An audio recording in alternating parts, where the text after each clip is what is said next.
แวะไปแอวพอกันเลยนะจากนั้นก็เดินลงมาอากาศตอนเจ้านี่สบายลมปัดเข้าอันหอมดอยเตียนกิวตีศาลเจ้าป่อประตูผานะสถานเขตติดต่อระหว่างแม่เมาะกับอำเภอเงาโอ้ลมดีแล้วก็มืดคืมตั้งนาคนก็นึกว่า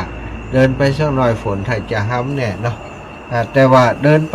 ปก็สีว่าเมฆมันจะลอยห่างไปตัวเหมือนกันเนาะลอยห่างออกไปแต่ว่าก็นักอุ่นจุนอยู่ตั้งนาปุ่นเหมือนกับตกอยู่ตั้งนาสถาน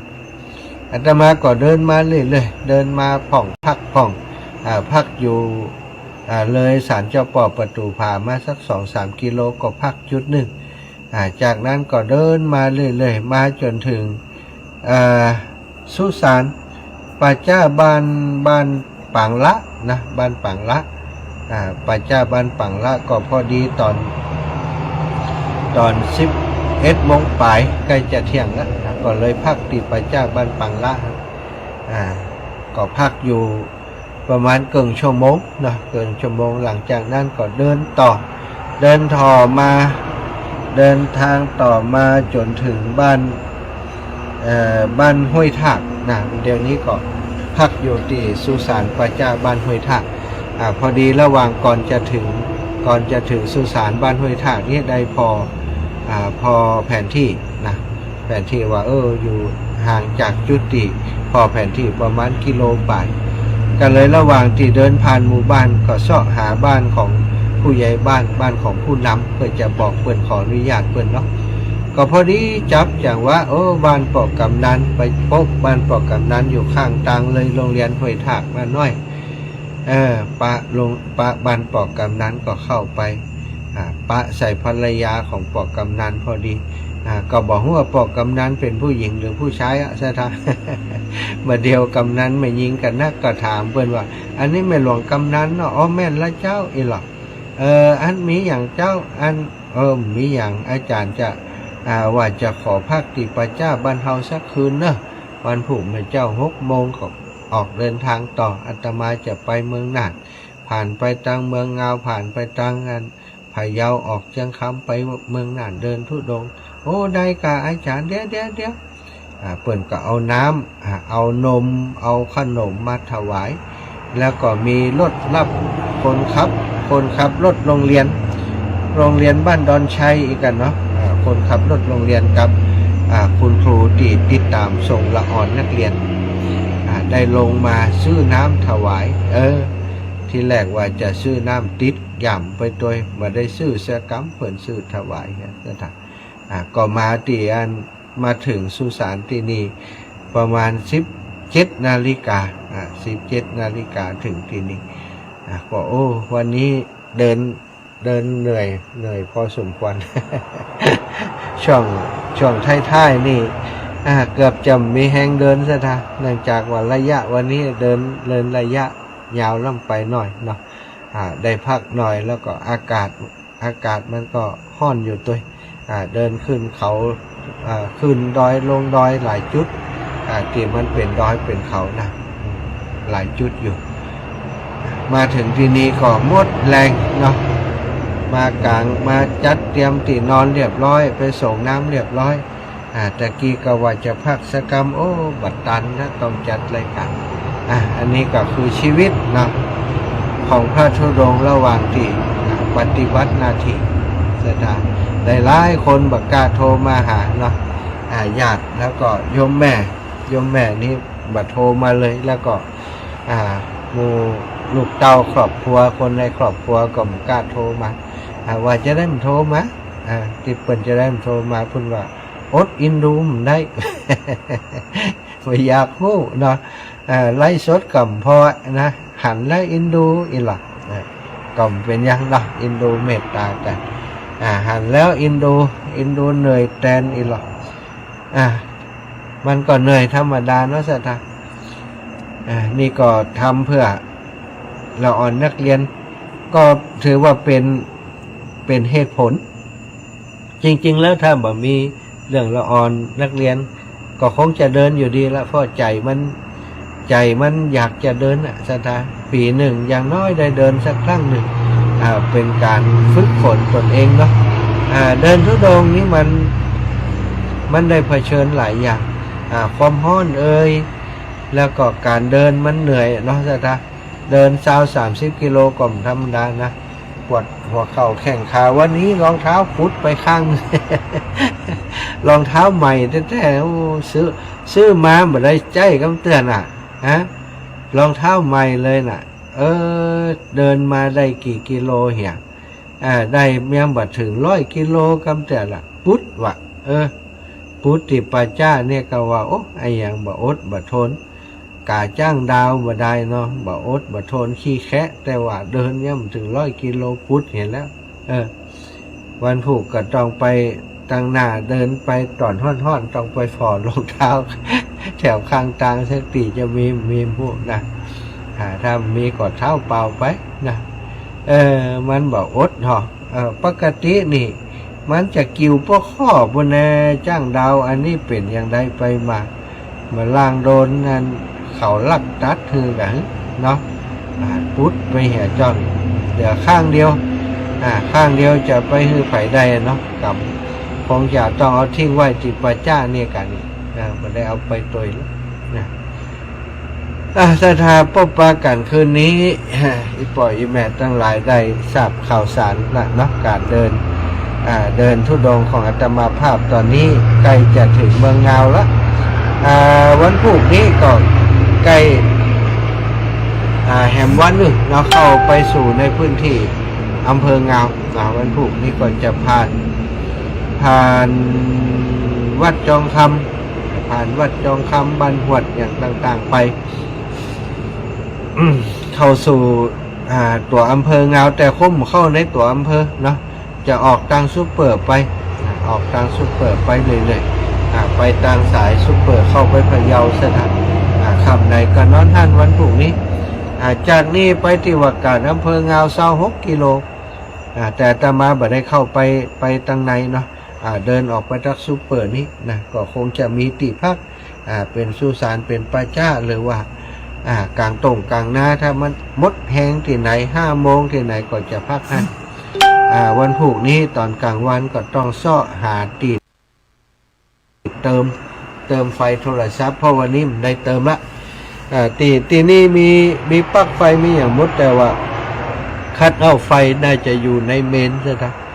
เมนเปิดปิดมิดชิดเนี่ยคัดเอาน่าจะอยู่ตรงไหนเลยบ่มีไฟใจเสียกรรมถ้ามีไฟก็จะได้ชาร์จแบตชาร์จอย่างไว้วันนี้ก็จบรายการแล้วก็ปิดเขียงแล้วเนาะก่อนอ่านวันพุธมีใจ จะทาอีปล่อยแม่ตั้งหลายมีมหาเศรษฐีชาวจีนคนหนึ่งนะแกได้เขียนบทความนะครับน่าสนใจแกบอกว่าเงินทองบ่มีไผบ่อยากได้เงินทองบ่มีไผบ่อยากได้ทุกคนอยากได้หมดนะถ้าอยากได้คงบ่ซื้อหวยถ้าอยากได้คงทำงานหาเงินกันตัวเป็นเกลียวหัวเป็นน็อตตัวเป็นเกลียวเนาะแต่ว่าบ่ว่ารวยแค่ไหนคนเฮาก็กินข้าวได้แค่3 มื้อนอนเตียงก็ยาววาหนาคืบกว้างศอกนะเตียงก็นอนแค่ตัวคนนอนเหมือนนะเนาะใหญ่ปันใดก็จ่างเตียงใหญ่ปันใดก็จ่างตัวเฮาหือมันก็บุ่มไปในเตียงเหมือนนะสถานเงินทองบ่มีไผบ่อยากได้แต่บ่ว่ารวยแค่ไหนก็กินข้าวแค่3 มื้อนอนเตียงเดียวลูกสาวก็ดีลูกชายก็ดีเงินทองก็ดีสุดท้ายก็เป็นของคนอื่นลูกสาวก็จะเป็นก็กลายเป็นคนของลูกเขยไปลูกชายก็จะเป็นของลูกสะใภ้ไปเงินทองที่เฮาหาไว้ตั้งหลายพอเฮาตายไปก็จะเป็นของคนอื่นแต่สิ่งหนึ่งที่เป็นของเฮาก็คือสุขภาพนี่นายแจ็คมาว่าอย่างนั้นศรัทธาญาติโยมสิ่งหนึ่งที่เป็นของเฮานอกจากสุขภาพแล้วก็มีบุญกับบาปช่วงชีวิตที่ผ่านมาเฮาสร้างบุญก็อยู่กับเฮา แต่ว่าเฮาไม่ได้สร้างบุญเลยมีแต่ทำบาปทำกรรมตัวบาปนั้นก็อยู่ติดตัวเฮาอยู่ที่เฮาจะเลือกในชีวิตแต่ละวันผ่านไปวันคืนผ่านไปเฮาได้ไอ้อย่างมาเก็บสะสมไว้พ่องหรือว่าบ่ได้อย่างสักอย่างเลยเหมือนกรรมกรที่เปิ้นว่าเจ้าเกิดมามีอะไรมากับเจ้าไหนเจ้าบอกว่าจะเอาแต่สุขสนุกฉะไหนเจ้าเกิดมามือเปล่าเจ้าจะเอาอะไรเจ้าก็ต้องไปมือเปล่าเหมือนเจ้าบ้างยมมาถูดว่ามนุษย์เนาะมาเจ้าก่อมได้เอาอย่างมาสักอย่างปืนฟ้าหน้าไม้ทรัพย์สินเงินทองบ่ได้ติดตัวมาลุกมากับตัวล่อนจ้อนเสื้อผ้าก่อมมีโอแวออกมามือเปล่าแบมือมาฉะนั้นเมื่อมามือเปล่าเจ้าก็กลับไปมือเปล่าทรัพย์สมบัติทั้งหลายเอาไปไม่ได้เนาะแต่สิ่งที่จะเอาไปได้คือบุญกับบาปเขาเกิดมาแล้วแสวงหาทรัพย์สินเงินทองมากมาย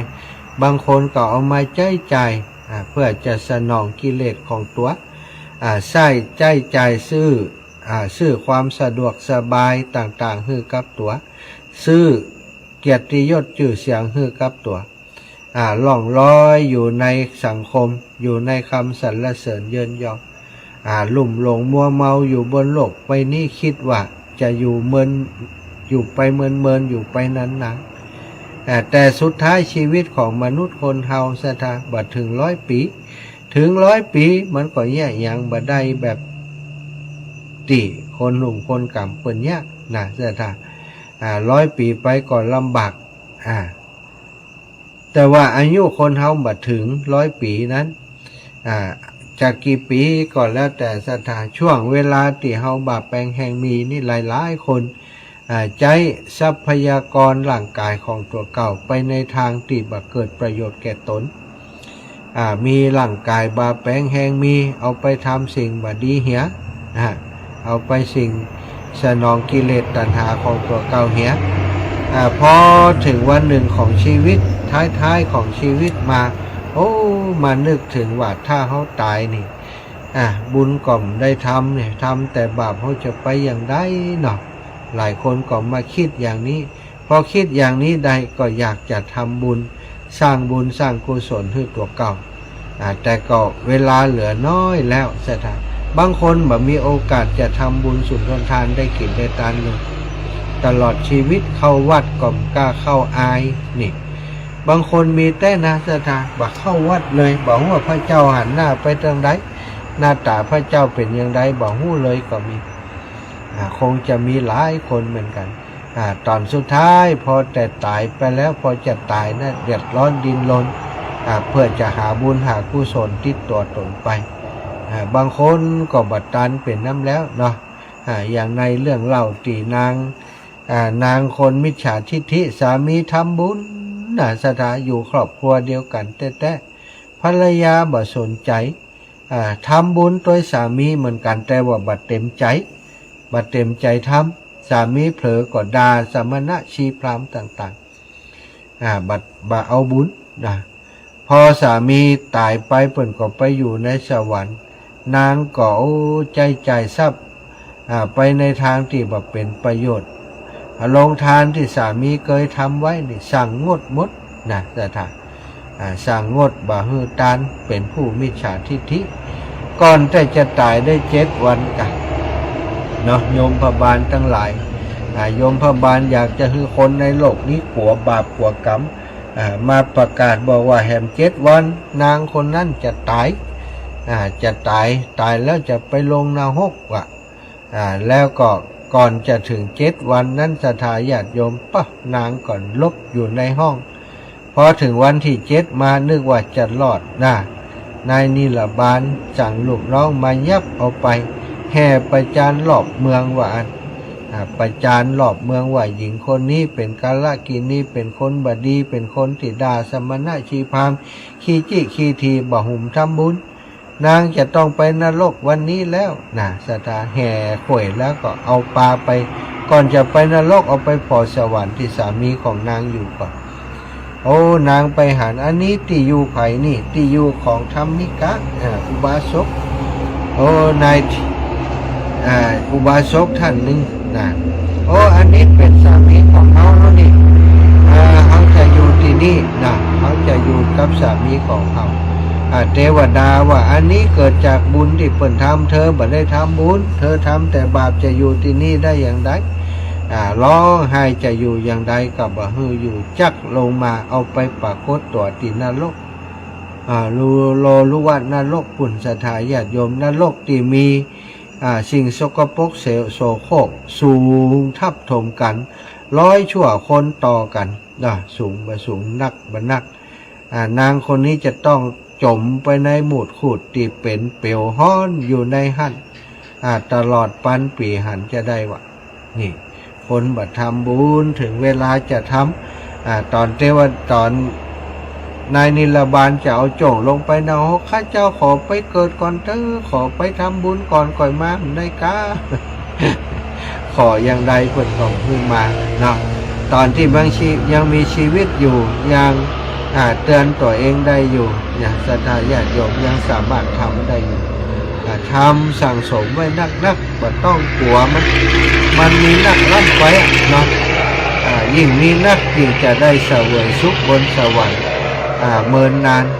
เกิดมาก็จะได้เกิดในภพภูมิที่ดี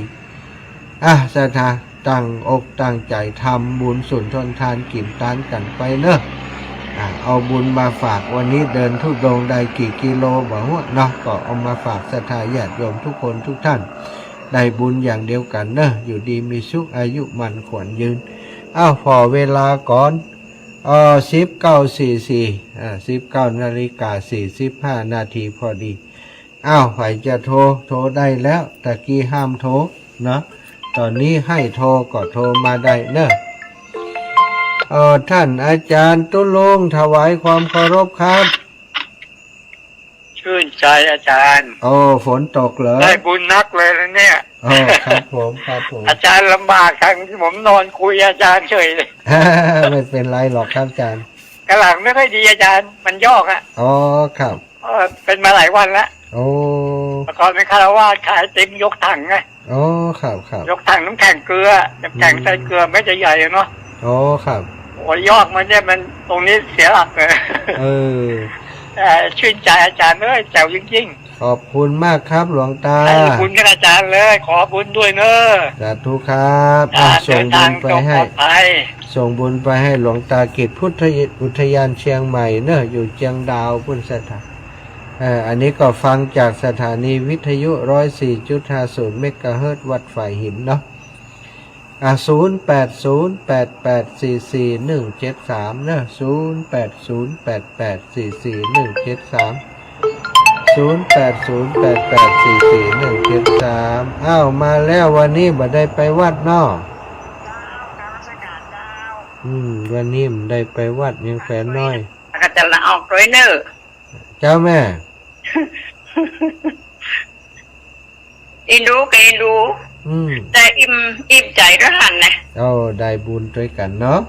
อิ่มใจแล้วน้ำตาจะซึ่งน้ำตาจะออกด้วยแต่นะท่านดีแล้วปิติดีใจพอภูมิใจแล้วท่านแล้วก็อินดูจะไม่ดูไหนดูเป็นห่วงครับแต่ภูมิใจเจ้าภูมิใจดีแล้วใช่แม่ได้เป็นประจายแม่ก็ถ้าจะด้วยท่านกว่าเนาะเจ้าผาธนาไว้เนอะผาธนาไว้เจ้าพูดในแม่น้อยเนาะพูดในแม่น้อยเราไปที่เกิดมาเป็นแม่ยิงเนี่ยไว้ปล่อยใจแม่ยิงนี่มันก็หมุนเวียนสลับกันไปนะเปิ้นว่าบ่มีไผมันเคยเกิดเป็นแม่ยิงมีไผมันเคยเกิดเป็นปล่อยใจว่ะเจ้าสาธุสลับกันไปเจ้าแล้วแม่จะถามท่านบอกที่ท่านทรงเทศทรงชวดทรงเศษทรงอย่างมาเลยแม่นะแม่ก็ทรงไปเฮือนหมู่น้องๆหมู่ญาติธรรมน้องๆเนาะผู้กันก็นี่ว่าแม่ก็ทรงไปเห็นกูโคนใครเขาได้ยินด้วยกันนี่เนาะ เอาว่าบัดนี้ว่ะส่งไปแล้วบัดได้ยินนี่ว่ะ อ๋อ มันอยากได้ยินเนาะ เออ มันเป็นจะได้ทัน ขอย่ำจังกะฮะ แล้วโอ้ยแม่ก็ส่งตามนั่นน่ะเขาว่าถ้าไม่จะได้ยินไหนไม่ส่งมาแก่แต่บัดได้ยินเลยเปิดไหนก็ได้ อ๋อล่ะมันเกิดโทรศัพท์เปิ่นมีแอปอย่างของอีแม่เนาะจ้าเดี๋ยววันหลังก่อนไปพอว่ามันเกินยังเนาะ เจ้า สาธุแม่ เจ้า โยมแม่ เจ้าแม่อันเดินทางปลอดภัยเด้อท่าน เจ้าสาธุเอาบุญมาฝากเอาบุญมาฝากเจ้าเลินปอนแม่เพนพี่น้องลำปูน เจ้าพระอาจารย์ เจ้าแม่ คนโต๊ะกับเจ้า ตกที่อื่นตกห้ำเขามันกว่าห้ำเขาจะตกตั้งหน้าไปติ๊กๆอ่ะ เจ้า แต่ว่าเขามา เป็นเงินยัง ฮะ เจ้าพรุ่งนี้ได้ตีนเปล่าเดินตีนเปล่า เจ้าวันผูกนี่เมียวันผูกจะให้มันอยู่ป่าจ้าเนี่ยมันพุทธ เจ้า เป็นยักษ์ ล่างว่ามีร้านก้าในหมู่บ้านนะเนาะ เงาตึงมีก้าเนาะ อาจจะมีอยู่เนาะเจ้า สัตว์ตุ้นได้ไหมเด้อ เจ้าจะไปเดินทางต่อกับเก็บสัมภาระหมดเลยเจ้า สัตว์ตู้ เจ้าสาธุเจ้า เที่ยวนี้กะว่าจำเฮือลืมอย่างกูข้างลืมนั่นลืมนี่ สัตว์ตู้แม่สุกแก้วสอนศรีนุสอน เจ้าแขกไว้สาเด้อโอ้แม่พอไลฟ์สดพอไปปิดไปพอไปปิดไปอินดู เจ้า โอ้ยบุญรักษาเด้อท่านพ่อแม่เจ้า โยมแม่ โอ้บุญรักษาเต้บดาคุ้มครองตลอดพิธีย่างก้าวเตียวไปทางใดก็ขอบุญรักษาเด้อโอ้แม่เป็นห่วงเจ้าโอ้โหกลับไหว้สาธุชัดเจนดีนะเจ้า สาธุขอบคุณนะแม่เนอะ ว้าวติดตามทุกวิธีอย่างก้าวเด้อเจ้า สาธุหู้ความเคลื่อนไหวตลอดเนาะสาธุเจ้าเจริญปอนแม่นวลยอดคำปั้นยอดดอยเจ้าไว้สา ดอยสะเก็ดเจ้า อินดูจ้ะ อินดูฟังโอ้ละอินดู รู้ละเจ้าลำอันของมันก็เนี่ยได้อย่างเนี่ยเนาะเจ้าใครชอบหมอมาย่ำมันหน่องสักกำย่ำหน่องเหรอหมอก็มีกันแบบนั้นอยากอีแหวนมีปวดหน่องปวดหน่องปวดแข่งเนาะมันตึงเนาะแม่เนาะเจ้ามันก็ต้องตึงอย่างแม่เขาก็เจ็บกาแฟแม่เขาก็ปวดกันเนาะหัวเข่าแข็งนั่นเนาะสาธุขอบคุณแม่เด้อเดินทางปลอดภัยเนอะอยู่ดีมีสุขบุญรักษาอีแม่เจ้าไว้สาเจ้าแม่บานเย็นจันทะวงศ์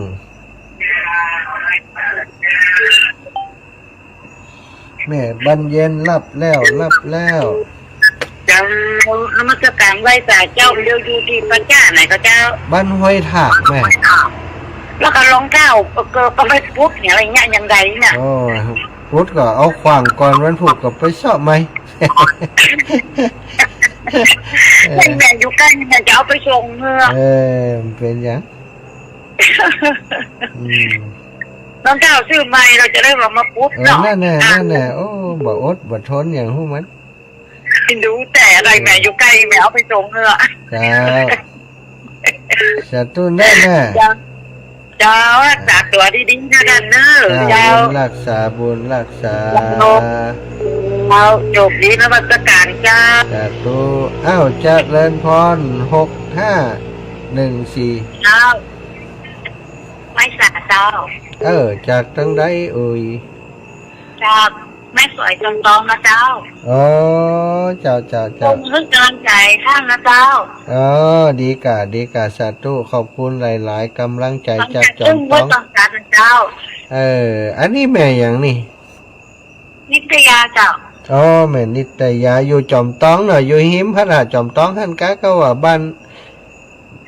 บ้านอยู่ห้วยหม้อฝั่งซ้ายแต่ว่าอำเภอจอมทองนะเจ้า โอ้ห้วยหมอกฝั่งซ้ายอำเภอจอมทองเนาะ เจ้า อ๋อฟังเมินแล้วก็ บ้านตึงวางเลยเจ้าแก่บะโทเจ้า โอ้สาธุสาธุเมื่อก่อนไปมันกับจอมทองอ่ะ แก่บะเจ้า ไปน้ำรัดจอมทองไปหาแม่ดวงดีอ่ะน้ำรัดจอมทอง มาได้ไปเจ้า โอ้สาธุเนอะขอบคุณหลาย เจ้า ๆมีโอกาสก็โทรมาแหมจัดตู้เอาแม่ไหลตังทินวานพักกาดใหม่แล้วยัง ไว้วันแล้วกันน้ำเอาแหวกกินเลย ถ้ามีพักกาดไปนะ เพราะเดี๋ยวละกำอุ้มได้กระโดด อ๋อกัดโอ๊กเหี่ยให้เหี่ยปะ อินดู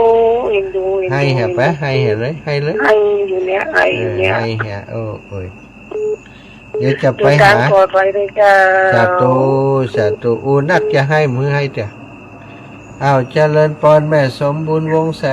น เจ้าไว้สายเจ้าทุลูก จ้าแม่ ก็พุทธวิพังมีหนังกำนันก็เอาผัดพันผัดไปก่อนแม่ไปเดินเตียนเตาเจ๊เตียนกระลูก อ๋อบินถ้าบาทตอนเจ้ามันได้เดินอยู่แล้วเดินไปมีอยู่ด้านข้าทั้งหน้านี่มีอยู่พอหมู่บ้านอย่างมีอยู่ไหม แล้วชื่อกามาดาวนั่นน่ะอดเดีย อันนี้จ้างดาวพุธไปแล้ว ต้องดาวปอกมาดาวน่ะซุปเป็นปีๆแล้วนายแม่ชั่วปี ดีกะ สายมันก็อดตัวมันก็อด เจ้าสาธุขอบคุณ แล้ว ปันกันคนหน่อยเอาแม่บุญเกียรติมารอนี่แล้วเจริญพรแม่บุญเกียรติพี่น้องแม่กงฮัลโหลเลย เจ้ากาไปสาเจ้า เจ้าแม่ โอ้ห่อนแต่ห่อนว่าพระอาจารย์เอ้ย หันกะหันนะ วันนี้ยังดีหน่อยเด้อวันนี้นะ ฝนตกเนาะ เออ ฝนตก กินดูหายถึงวันนี้ฟังตั้งแต่วันแรกถึงวันนี้แหละ เจ้าโอ้ยังแหม กินดูขนาด ระ นั้น ยะทางยังแหมไกลอยู่เดี๋ยวก็ชิดนะอยู่สักเดือนก็ปกติ ตีว่างานวัดไหนนะตีว่าพระอาจารย์ วัดดอนแก้วแม่วัดดอนแก้ววังเหนือ พระอาจารย์จะได้ไปหอ กันนะกะไปถึงงั้นพะเยาแล้วก็คือเขาไปห้าพัน เจ้า ห้าปากเป็นแล้ว เจ้า แฟนรายการ ได้กัดอก สาธุ สากาไปสาเจ้าสาธุสา บุญ ธุ รักษาเจริญปอน เดินทางปลอดภัยเด้อ เจริญออกจ้าแม่สาธุเจ้าแม่บัวเย็นโอ้แม่แก้วกันท่าวังแม่แก้ววันบ้านหนองเต่าคำสันทราย แม่บัวเย็นจันทบแม่จันดีเท่ามานีแม่บัวเย็นโทรมาอีก2 สายตันก็อีก